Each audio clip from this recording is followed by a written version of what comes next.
Bismillahirrahmanirrahim. Baik, kita lanjut ke part yang ke-35 di sini di dalam aplikasi ini.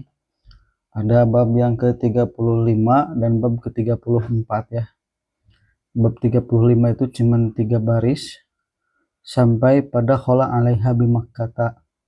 Dan bab ke-36 yaitu wafatu ammihi, yaitu dari ada wafat Khadijah bin Ahwisah Ritufiyah. Nah, itu tanda tanyanya sudah saya kasih tahu ya. Oke, lanjut. Al-Fatihah. A'udzubillahi minasyaitonirrajim. Bismillahirrahmanirrahim. Alhamdulillahirabbil alamin. Arrahmanirrahim. Maliki yaumiddin. Iyyaka na'budu wa iyyaka nasta'in. Ihdinas siratal mustaqim. Siratal ladzina an'amta 'alaihim ghairil maghdubi 'alaihim waladdallin. Bismillahirrahmanirrahim. Zawaju Aisyata ari ieu eta pernikahan Kangjeng Rasul sareng Siti Aisyah. Wa ba'da dzalika sareng dina sabada itu nu dicarioskeun nembe nyaeta pernikahan sareng Siti Saudah. Bisyahrin kalawan sabulan aqada ngayakeun akad nikah Kangjeng Rasul ala Aisyata ka Siti Aisyah binti Shadiqihi nyaeta putri babaturanna Kangjeng Rasul Abi Bakrin tegas nama Abu Bakar.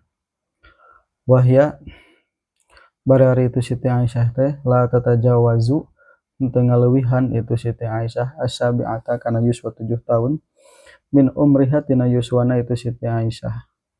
Walam yatazawwaj sareng teu menikahi Kangjeng Rasulullah sallallahu alaihi wasallam bikron kaparawan goiroha kasalianti Siti Aisyah.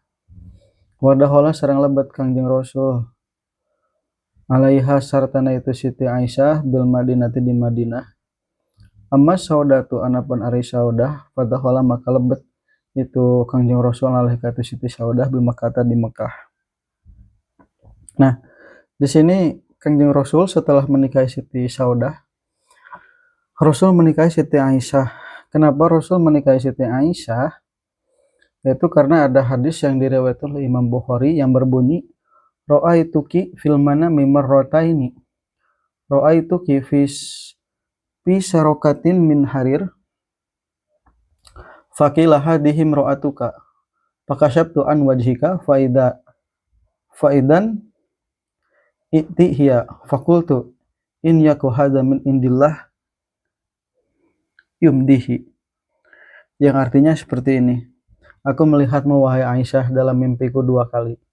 Aku melihatmu dibungkus kain sutra, lalu dikatakan kepadaku, ini adalah istrimu.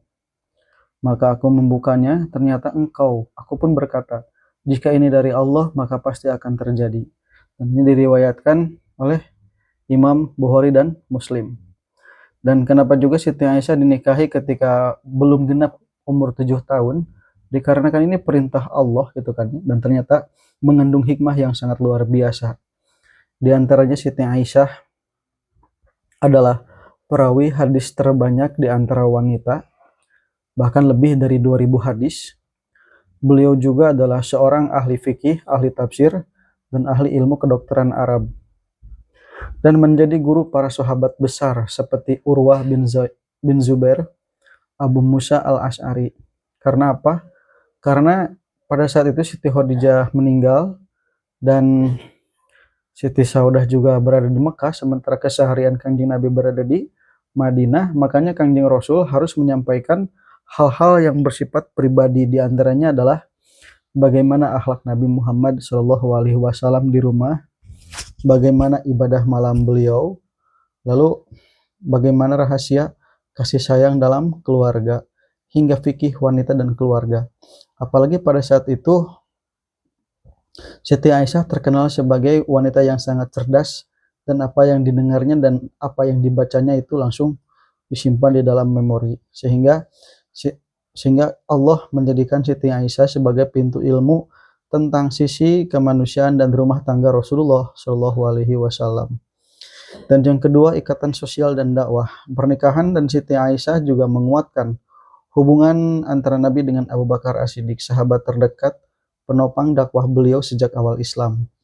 Pernikahan ini mempererat barisan keimanan di masa sulit dakwah Islam di Mekah dan Madinah. Nah, dan bahkan umur pada saat itu di Arab, umur 7 tahun itu sudah mencapai uh, usia mendekati balig ya, sehingga Kangjeng Rasul sangat memperlakukan sangat sangat Kanjeng Rasul memperlakukan Siti Aisyah dengan sangat sayang, memperlakukan dengan kasih sayang, lembut dan menghormatinya. Sehingga Kanjeng Rasul memanggil beliau dengan sebutan Humaira. Jadi sama sekali Kanjeng Rasul bukan menikahi anak kecil, tetapi Kanjeng Rasul menikahi wanita yang dewasa pada saat itu. Bahkan di dalam kitab Syarah Nurul Dolam atau Syarah Aqidatul Awam, kitab Nurul Dolam, itu dikatakan ada sebuah riwayat yang mengatakan bahwa Rasulullah menikahi Siti Aisyah ketika umur 18 tahun. Jadi kita akan melepaskan tuduhan-tuduhan orang-orang yang benci kepada Rasul yang mengatakan bahwa Rasul menikahi anak-anak, atau mohon maaf bahasanya agak kasar gitu kan ya, yaitu pedofilia. Mohon maaf sekali, Rasul bukan seorang pedofilia. Karena pada saat itu Siti Aisyah sudah dewasa ya. Wallahu a'lam bishawab.